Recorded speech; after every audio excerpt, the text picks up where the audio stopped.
Prego, grazie. Raggiungiamo la nostra Cantachef. Buongiorno. Ciao. Ma che piacere oggi. Oggi sei in due, Guarda là, guarda. Per me è un piacere. tanta capelli che sennò ci cascano i capelli sopra il piatto, sulla cozza il capello non va bene. No. Che cosa ci prepari oggi? Oggi vi preparo la tortiera di alici, patate e cozze che si chiama Maruzzella, Maruzzella, ma mi si rinda all'occhio mare. Ecco perché mi avete chiamato per le cozze. Le cozze. Ma guarda che sei tremenda. Emanuele, tu devi sapere che Emanuele è di Terni come me. Lo so. Noi il mare ci manca, diciamo. Tu cucini... Solo che lei parla bene, io parlo male. Lei è la bella, io la bestia. Io mi sforzo un po', se mi lasciassi libera.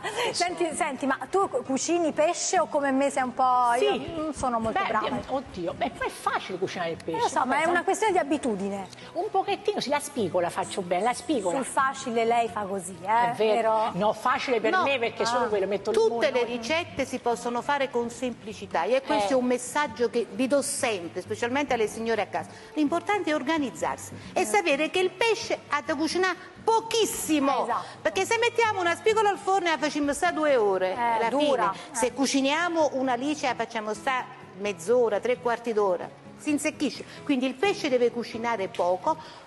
Più semplice lo cucinate, più sarà buono. Allora, partiamo subito. Dici, questa è facile come ricetta? Facilissima. Queste sono le alici di Cetara. Guardate che belle, ve le fate pulire dal vostro pescivendolo e si chiama alice al libretto.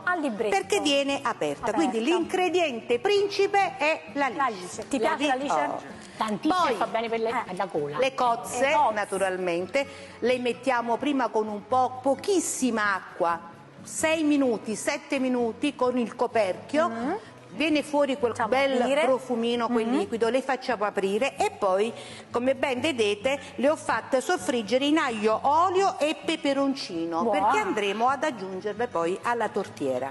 Allora, procediamo. Un filo d'olio. Io vi consiglio una teglia bianca, così dopo non avete il problema di tirarla fuori, insomma, di sporzionare. Un bel filo di olio. Ah, già è bella così, dici, quindi la possiamo portare la potete a tavola. portare in tavola. Ok. La patata, io quando ho la possibilità la preparo già un pochino sbollentata, cioè lessa ma non proprio troppo. Certo, se no dopo tu. Quindi facciamo un bellissimo letto di patata. Questa è una ricetta di Salerno. Ah, di Salerno. È proprio salernitana, perché a noi a Salerno ci chiamano i pesciaioli, ma siamo contenti, perché siamo i maestri del pesce. Ecco, insomma, fatto il letto, io lo prenderei quasi come un complimento. Sì, infatti è un complimento. Fatto il letto di patate, guardate io che vado a fare, vado a mettere delle cozze, perché la cozza mi farà un po' da spessore nel momento in cui appoggio le alici. Quindi le alici non vengono ammassate, come ti posso spiegare, ma hanno un piccolo respiro. Vedi che specialità. Adesso prendiamo le alici, come vi ho detto, al libretto e le andiamo a posizionare sopra. Manuela, tu le fai mai ricette tipo questa?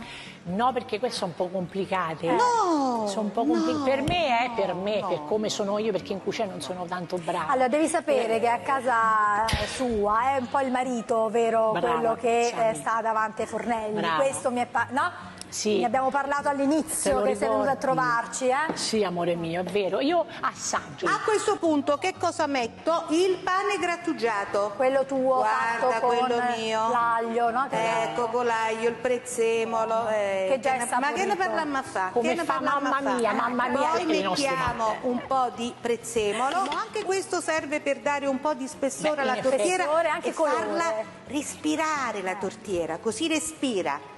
Devi sapere che tutte le pietanze che ci fa lei cantano, parlano, respirano, perché sono vive, giusto Angelica? Proprio e adesso che dai vita, dei piatti bellissimi. Pochi cappero, quindi non mettiamo il sale, ma mettiamo il piccolo cappero. E mo.